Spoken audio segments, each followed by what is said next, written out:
ఎవరైనా ఎస్సీ వర్గాల్లో నుంచి వస్తే ఖచ్చితంగా వాడు కాంగ్రెస్ పార్టీకైనా జీ హుజూర్ అనాల్సిందే, లేదా తెలుగుదేశం పార్టీ కన్నా జీ హుజూర్ అనాల్సిందే.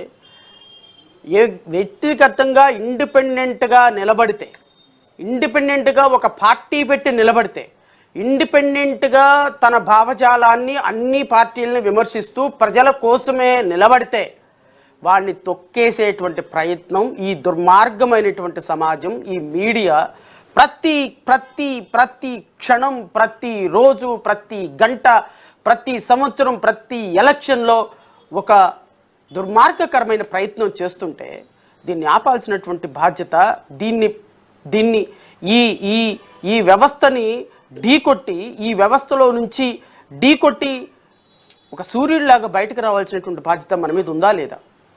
ఎంతకాలం ఊడిగం చేస్తాం సోదరులారా చెప్పండి? ఎంతకాలం తెలుగుదేశం పార్టీ దగ్గరికి వెళ్ళి ఊడిగం చేస్తాం? ఎంతకాలం వైఎస్ఆర్ కాంగ్రెస్ పార్టీ దగ్గరికి వెళ్ళి ఊడిగం చేస్తాం? ఎంతకాలం ఆ కాంగ్రెస్ పార్టీ దగ్గరికి వెళ్ళి ఊడిగం చేస్తాం? ఎంతకాలం భారతీయ జనతా పార్టీ దగ్గరికి వెళ్ళి ఊడిగం చేస్తాం? ఎంతవరకు ఇంకొకటి ఎజెండా మోసి బాబాసాహెబ్ అంబేద్కర్ ఆలోచన విధానాన్ని ఇంకొకటి దగ్గర తాకట్టు పెడతామనే ఆలోచన మనకు రావాల్సిన బాధ్యత లేదా? అదృష్టం కొద్దీ ఇంకొక 2 నెలలు ఎలక్షన్స్ ఉన్నాయి, 2-3 నెలలు ఎలక్షన్స్, బహుశా ఫిబ్రవరి, మార్చి, ఏప్రిల్లో ఎలక్షన్స్ ఉంటాయి. నేను ప్రతి క్షణం, ప్రతిరోజు మీతో మాట్లాడతాను, మీతో కనెక్ట్ అవ్వడానికి ప్రయత్నం చేస్తాను, మీ మనసులో స్థానం సంపాదించుకోవడానికి ప్రయత్నం చేస్తాను. నేనేమి అబద్ధాలు చెప్పటంలా, నేనేమి ఎవరిని విమర్శించటం లేదు సోదరులారా. నా బాధ, నా కష్టం, నా కన్నీళ్ళంతా నేను చక్కగా ఏదో ప్రాక్టీస్ చేసుకోవచ్చు, నేను బ్రతికేయచ్చు, నా బ్రతుకు నాకుంది, నా కష్టం నాకుంది, నా సంపాదన నాకుంది. కానీ ప్రతి క్షణం, ప్రతి సమస్య ఈరోజు ఆంధ్రప్రదేశ్ రాష్ట్రంలో కనీసం 1956 నుంచి పుట్టిన తర్వాత ఒక దళిత నాయకుడు వ్యక్తిగతంగా ఇండిపెండెంట్గా ఎదగాలి అనుకుంటే అతని మీద చేసేటువంటి దుర్మార్గకరమైనటువంటి ప్రయత్నం, అతని మీద జరిగేటువంటి దాడి, కనీసం ఈ కమ్యూనిటీలో నుంచి అంబేద్కర్ రిజర్వేషన్స్ వాడుకొని గొప్ప స్థాయికి వెళ్ళినటువంటి వాళ్ళు చంద్రబాబు నాయుడికి బెయిలు రాలేదు, సుప్రీంకోర్టు కేసు కొట్టేసిందని ఒకడేమో ఒక ఉన్నతమైన స్థానంలో ఉండి మీడియా ఛానల్లో గుక్కబట్టి ఏడుస్తున్నాడు. ఇంతకంటే సిగ్గుచేటు, ఇంతకంటే సిగ్గుమాలిన చర్య, ఇంతకంటే ఏదైనా ఇంతకంటే ఇక దిగజారుడుతనం ఇంకొకటి ఉండదేమోనని నాకు అనిపిస్తుంది. అరే, చంద్రబాబు నాయుడు కోసం గుక్కబట్టి ఏడుస్తామా మనం? జగన్మోహన్ రెడ్డికి ఏదో జరిగిందని సూసైడ్లు చేసుకుంటామా? లేకపోతే నరేంద్ర మోడీ ఒక పిలుపునిచ్చినాడని రైలు కింద పడతామా? లేకపోతే పవన్ కళ్యాణ్ జుట్టు ఎగరేశాడని చెప్పేసి పవన్ కళ్యాణ్ సినిమా ఫ్లాప్ అయిందని పురుగుల మందు తాగుతామా? ఎక్కడున్నామయ్యా మనందరం? దళిత నాయకులు అందరం, బాబాసాహెబ్ అంబేద్కర్ వారసులం ఎక్కడున్నాం మనం? మనందరం ఏం చేస్తున్నాం? మన కోసం మాట్లాడేటువంటి నాయకుడి మీదేమో బురద జల్లుతారు.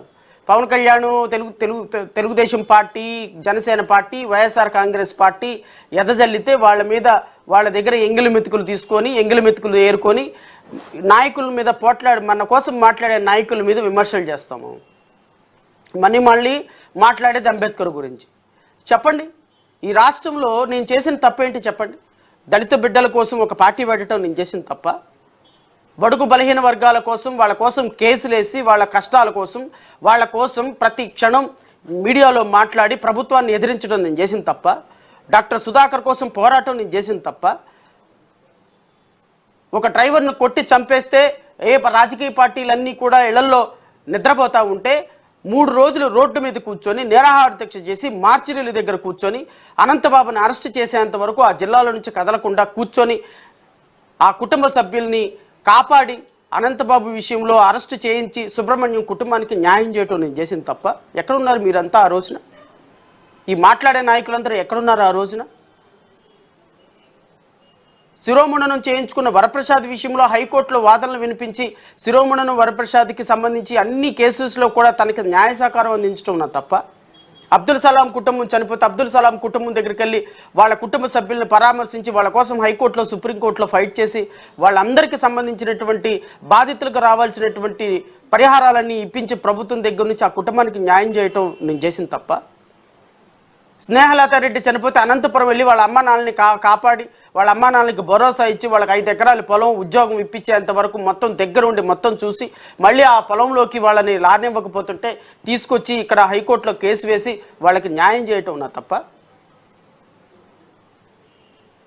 చలో మదనపల్లి అని మీకోసం వచ్చి మినిస్టర్ల కోసం వచ్చి చేయటం తప్ప, అనితా రాణి గారి కోసం చేయటం తప్ప, ఎస్సీ ఎస్టీల కోసం వేల కేసులు హైకోర్టులో ఫైల్ చేసి 15,000 ఎకరాలు అన్యాక్రాంతం కాకుండా ప్రభుత్వం లాక్కోకుండా తీసుకుంటున్నాం తప్ప, రాజకీయ నాయకులు అందరి కేసులు విత్డ్రా చేస్తే ప్రభుత్వం ఆ కేసులన్నింటినీ కూడా హైకోర్టులో ప్రజా ప్రయోజన వాద్యం వేసి, జీవోల మీద ప్రయోజన వాద్యం ఇచ్చి, స్కూళ్ళ మీద ప్రజా ప్రయోజన వాద్యం వేసి, సినిమా హాళ్ళ మీద ప్రజా ప్రయోజన వాద్యం వేసి, ఈ రాష్ట్రంలో జడ్జెస్ మీద ఫోన్ ట్యాపింగ్ జరుగుతుంటే ప్రజా ప్రయోజన వాద్యం వేసి, సిబిఐ ఎంక్వైరీల కోసం అనంతబాబు కేసు విషయంలో సిబిఐ ఎంక్వైరీ కోసం ఫైట్ చేయటం ఉన్నా తప్ప, సుగాలి ప్రీతి కోసం ఫైట్ చేయటం ఉన్నా తప్ప, లేకపోతే ఇక్కడ జరుగుతున్నటువంటి వరప్రసాద్ కోసం హైకోర్టులో కేసులు వేసి చేయటం తప్ప, 41 నోటీస్ ఇస్తున్నారని హైకోర్టులో కేసులు వేయటం తప్ప, పరువు హత్యలు జరుగుతున్నాయని ఈ రాష్ట్రంలో పరువు హత్యలకు నిరోధం కోసం హైకోర్టులో కేసులు వేయటం తప్ప ఏంటి తప్పు? What is my fault? I don't understand really. మీడియాలో ఏ రోజైనా తెలుగుదేశం పార్టీకి సపోర్ట్గా నేను మాట్లాడానా? ఏ రోజైనా వైఎస్ఆర్ కాంగ్రెస్ పార్టీ చేసిన తప్పులు నేను ప్రశ్నించాను, కానీ నేను తప్పుగా ఏమైనా మాట్లాడానా? వ్యవస్థలను కాదని మాట్లాడానా? వ్యవస్థలను నిందించు మాట్లాడానా? లేకపోతే ఎవరి దగ్గరైనా ఏదైనా స్వలాభం కోసం మాట్లాడానా? ఈ రోజు వరకు 2019 నుంచి ఈ రోజు వరకు ప్రతి రూపాయి ఖర్చు పెట్టి సంపాదించిన ప్రతి రూపాయి ప్రజల కోసం ఖర్చు పెట్టడం, కేసులు వేయటం, సమస్యలు అంటే ఎక్కడికంటే అక్కడికి వెళ్ళటం, అమరావతి రైతుల సమస్యల కోసం వెళ్ళటం, రమేష్ కుమార్ లాంటి ఎలక్షన్ కమిషన్ మీద దాడి చేస్తే వారి మీద కోసం పోరాటం, ఎన్వి రమణ లాంటి సీజేఎల్ మీద పోరాటం చేస్తుంటే జగన్మోహన్ రెడ్డి వాళ్ళ మీద పోరాటం చేయటం, ఇలాంటి పోరాటాలు చేయటం నా తప్పు అని రాష్ట్ర ప్రజలు భావిస్తారా? రాష్ట్ర ప్రజలు భావిస్తే ఖచ్చితంగా నేను కూడా దానికి తలొగ్గుతాను. నేను చేసిన మంచి ఏంటి, నేను చేసిన చెడు ఏంటి అనేది ప్రజలకు ఖచ్చితంగా తెలిసింది కూడా. ఎందుకంటే ప్రజలు నా వెంట ఉన్నారని అంటే పూర్తి నమ్మకం నాకుంది. ప్రజలు నన్ను నమ్ముతున్నారు, యువకులు నన్ను నమ్ముతున్నారు, నిరుద్యోగులు నన్ను నమ్ముతున్నారు, రైతులు నన్ను నమ్ముతున్నారు, మహిళలు అక్కలు చెల్లెళ్ళు నన్ను నమ్ముతున్నారు. ఒక సాధారణమైనటువంటి సెక్యూరిటీ గార్డుగా ఒక అపార్ట్మెంట్లో పనిచేసే సెక్యూరిటీ గార్డ్ అన్న, ఒక రెస్టారెంట్లో పనిచేసే వెయిటర్ తమ్ముడు, ఒక రోడ్డు మీద టీ అమ్ముకునేటువంటి ఒక బాబాయి, మల్లెపూలు లేకపోతే బోండాలు అమ్ముకునేటువంటి ఒక అక్క చెల్లి, ఇలాంటి వాళ్ళందరూ బ్రతుకులు బాగుపడాలి అంటే శ్రవణ్ కుమార్ అనేటువంటి ఒక వ్యక్తి బాబాసాహెబ్ అంబేద్కర్ ఆలోచన విధానంతో పార్టీ పెట్టుకొని ప్రజల కోసం పోరాటం చేసి ఈ లుచ్చా రాజకీయ నాయకుల్లాగా ఒక వ్యభిచార రాజకీయాలు చేయకుండా నిజాయితీగా నియమబద్ధంగా ఈ రోజు ప్రజల కోసం నిలబడ్డాడు, ప్రజా సమస్యల కోసం నిలబడ్డాడు. ఏ రాజకీయ పార్టీ దగ్గరికి వెళ్ళి దేహి అని అడగకుండా నిలబడ్డాడు. ఒక దళిత కమ్యూనిటీ నుంచి, ఒక నిరుపేద కమ్యూనిటీ నుంచి, ఒక మేధావి వర్గం నుంచి గత 6 సంవత్సరాల నుంచి ఏ రాజకీయ పార్టీ కండవ మెడలో వేసుకోకుండా తన సొంత ఎజెండాతో వెళ్తున్నాడన్న కనీస ఆలోచన విధానం ప్రజలకు రావాలనేదే నా కోరిక. ఈ రోజున వైఎస్ఆర్ కాంగ్రెస్ పార్టీ చేస్తున్నటువంటి ఒక దుర్మార్గకరమైనటువంటి ప్రయత్నం, దళిత బిడ్డలందరినీ కూడా ఓటు బ్యాంకుగా మరల్చుకొని డాక్టర్ బిఆర్ అంబేద్కర్ 125 అడుగుల విగ్రహం పెట్టానని వెర్రవీగుతూ 125 అడుగుల విగ్రహంతో మేము దళిత వర్గాల ఆలోచనని, దళిత ఆత్మగౌరవాన్ని నిలబెట్టాము, ఒక ప్రతీకగా నిలబెట్టామని చెప్పేసి మురిగిన కుక్కలన్నీ కూడా ఆ రోజున మీటింగ్లో మురిగిన కుక్కలన్నీ కూడా మాట్లాడిన, ఇంకా ఆ పదాలు వాడటం నాకే మంచిగా అనిపించటంలా, ఒక వ్యవస్థలో ఒక బాబాసాహెబ్ అంబేద్కర్ జిల్లాకి ఒక పేరు పెడితే రోడ్ల మీదకి వచ్చి, వేలాది మంది రోడ్ల మీదకి వచ్చి, ఇది జనసేన తెలుగుదేశం ప్రభుత్వం కుమ్మక్కై నేను మీ ద్వారా రాష్ట్ర ప్రజలకు విన్నపం చేస్తున్నా. జనసేన ప్రభుత్వం వైఎస్ఆర్ కాంగ్రెస్ పార్టీ చేసినటువంటి పనులను, వైఎస్ఆర్ కాంగ్రెస్ ప్రభుత్వం జగన్మోహన్ రెడ్డి పొలిటికల్గా బాబాసాహెబ్ అంబేద్కర్ పేరుని ఒక జిల్లాకి పెట్టాలి అని ఆలోచన చేసి, ఆ జిల్లాకి పెట్టాలి అన్న ఆలోచనని చాలా జాగ్రత్తగా నియమబద్ధంగా ఓట్లను ఏ విధంగా పోలరైజ్ చేయాలనేటువంటి ఆలోచనతోటి మొదటేమో కోనసీమ జిల్లాగా నామకరణం చేసి, ఎప్పుడైతే కోనసీమ జిల్లాగా పేరు పెట్టిన తర్వాత కొన్ని రోజుల తర్వాత దాన్ని డాక్టర్ బిఆర్ అంబేద్కర్ పేరుగా నామకరణం చేస్తే ఖచ్చితంగా కోనసీమ జిల్లాలో గొడవలు చెలరేగుతాయి. దానికి జనసేన పార్టీ అండ్ తెలుగుదేశం ప్రభుత్వం సంబంధించినటువంటి కార్యకర్తలందరినీ సిద్ధం చేసి వాళ్ళల్లో వస్తున్నటువంటి ఈ వ్యతిరేకతని క్యాష్ చేసుకోవాలి అని అమలాపురంలో కేవలం ఆర్టిఫిషియల్గా ఒక అలజడి వాతావరణాన్ని సృష్టించి డాక్టర్ బిఆర్ అంబేద్కర్ అనే వ్యక్తి పేరు ఈ రాష్ట్రంలో ఏ జిల్లాకి పెట్టినా మేము దాన్ని మారణ హోమం సృష్టిస్తామని కొన్ని వేల మంది జనసేన కార్యకర్తలు వీళ్ళందరూ కూడా రోడ్ల మీదకు వచ్చి మారణ హోమం సృష్టిస్తే కొన్ని వేల ఇళ్ళు కుప్పకూల్చి ఒక మినిస్టర్ ఇల్లు కూడా తగలబెట్టి బిఆర్ అంబేద్కర్ని దారుణంగా అవమానిస్తే అక్కడున్నటువంటి దళిత బిడ్డల ఆత్మగౌరవాన్ని ఆంధ్రప్రదేశ్ రాష్ట్రంలో భారతదేశంలో ప్రతి దళిత బిడ్డ ఆత్మగౌరవానికి ప్రతీకగా నిలిచిన బిఆర్ అంబేద్కర్ పేరు పెడితే చెలరేగిన మారణ హోమంలో వేలాది కేసులు రిజిస్టర్ చేసి ఆ కేసుల్లో వందలాది మంది యువకుల్ని అరెస్టు చేసి 4 నెలలు 3 నెలల పాటు నిర్బంధించి వాళ్ళ మీద ప్రాసిక్యూషన్ కొనసాగిస్తూ crime number 138 of 2022, crime number 139 of 2022, crime number 140 of 2022, crime number 141 of 2022, crime number 126 of 2022, crime number 127 of 2022. వీటిల్లో సెక్షన్స్ కూడా నేను చెప్తాను సోదరులారా. ఎందుకంటే ఈరోజు ఆ సెక్షన్స్ ఏ విధంగా ఇంత దారుణమైన సెక్షన్స్ కూడా క్రైమ్ నెంబర్ 138 ఆఫ్ 2022లో సెక్షన్ 307 అంటే హత్యా ప్రయత్నం చేసేటువంటి section, crime number section 143, 144, 147, 148, 151, 152, 332, 336, 427, 188 and 353 right with section 149 and section 3 and 4 of PDPP Act and section 32 of AP Police Act Amalapuram town PS.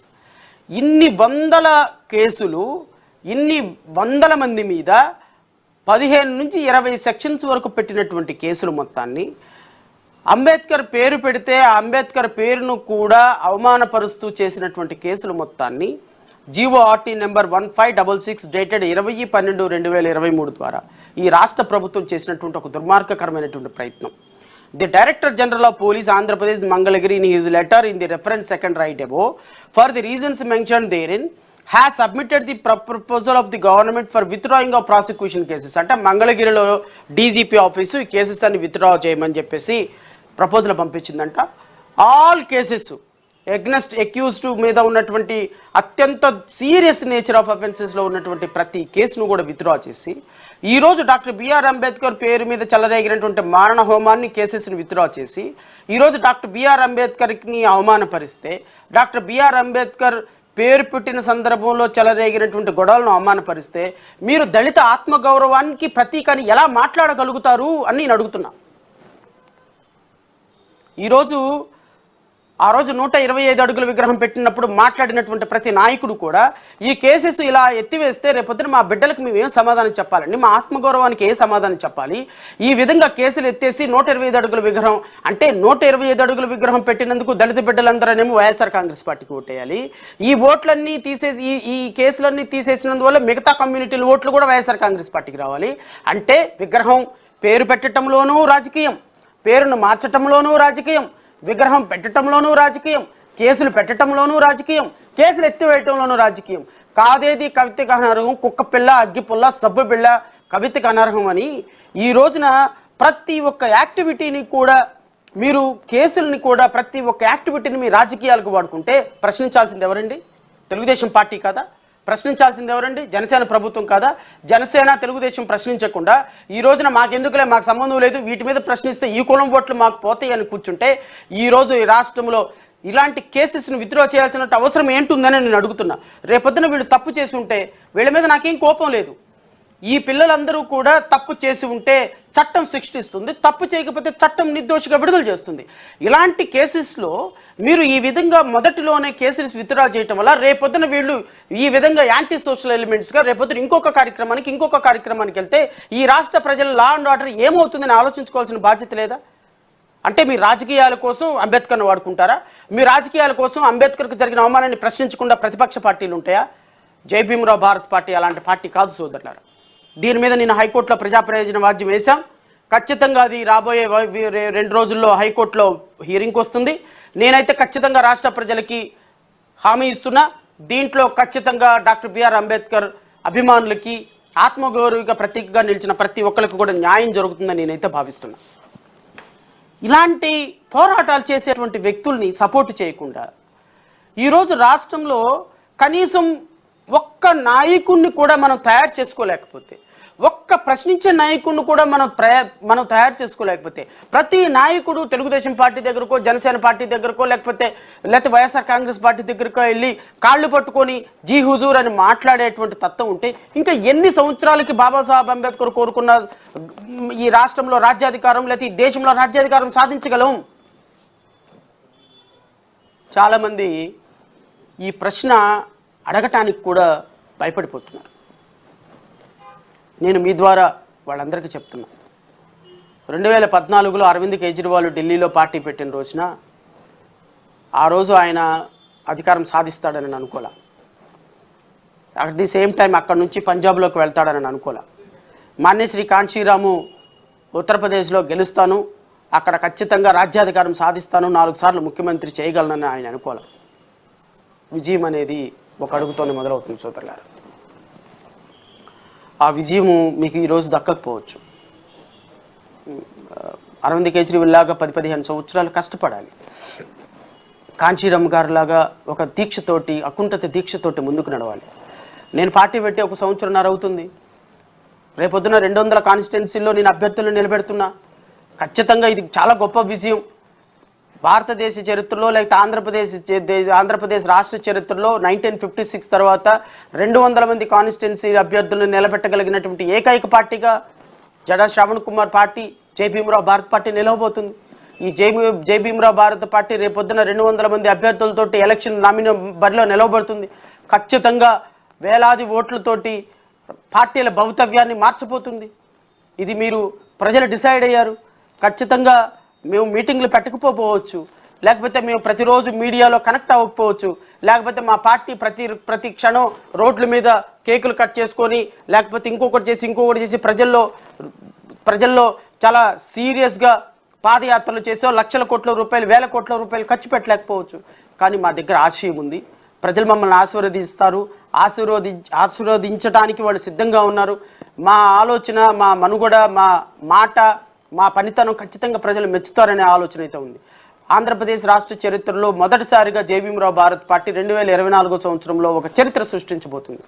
ఈ రోజున డాక్టర్ బిఆర్ అంబేద్కర్ పేరు పెట్టుకొని, అడ్డం పెట్టుకొని ఏదైతే వైఎస్ఆర్సీపీ చేస్తున్నటువంటి కపట నాటకాలని, వైఎస్ఆర్సీపీ చేసేటువంటి కపట నాటకాలను సపోర్ట్ చేస్తున్నటువంటి జనసేన తెలుగుదేశం ప్రభుత్వాన్ని కూకటి వేళ్లతోటి ఖచ్చితంగా ప్రజలు టికెట్ వేస్తారని అయితే నాకైతే నమ్మకం ఉంది. ఎందుకంటే 2024 సంవత్సరంలో ఈ రాష్ట్రంలో ఆల్టర్నేటివ్ లేదు. చాలామంది ప్రజలు, నేను చూస్తున్నాను, 2023లో జరిగినటువంటి తెలంగాణ సార్వత్రిక ఎన్నికల్లో కూడా చూశాను, 2019లో జరిగిన ఎన్నికల్లో, 2014లో జరిగిన ఎన్నికల్లో 5 నుంచి 6 వేల యావరేజ్గా ఒక్కొక్క కాన్స్టిట్యున్సీలో 100కు ఓట్లు పడుతున్నాయి. అంటే ప్రజలు మెల్లమెల్లగా రాజకీయ పార్టీల పట్ల ఏవకింపుతో ఉన్నారు. ఈ రాజకీయ పార్టీలు ఈ దుర్మార్గులకు ఓటేసే కంటే ఏమని ఓటేస్తాం? పవన్ కళ్యాణ్కి చెప్పండి. ఈ రోజు పవన్ కళ్యాణ్కి ఓటేసామంటే రేపు సాయంత్రానికి ఢిల్లీ చెక్కేసి రేపు పొద్దున వెళ్ళిపోయి నరేంద్ర మోడీ కాళ్ళ దగ్గర ఉంటాడు. ఈ రోజు పవన్ కళ్యాణ్కి ఏమని ఓటేస్తాం? ఆయన సినిమా యాక్టర్ అని ఓటేస్తామా? లేకపోతే ఆయన హెయిర్ స్టైల్ చూసి ఓటేస్తామా? చంద్రబాబు నాయుడుకి ఏమని ఓటేస్తాం చెప్పండి? ఎవరికి ఓటేస్తాం? జగన్మోహన్ రెడ్డికి ఏమని ఓటేస్తాం? అందుకనే ప్రజలు ఎవ్రీడే, ప్రతి సంవత్సరం కూడా 100కి ప్రజల యొక్క ఓటేసే శాతం పెరుగుతుంది.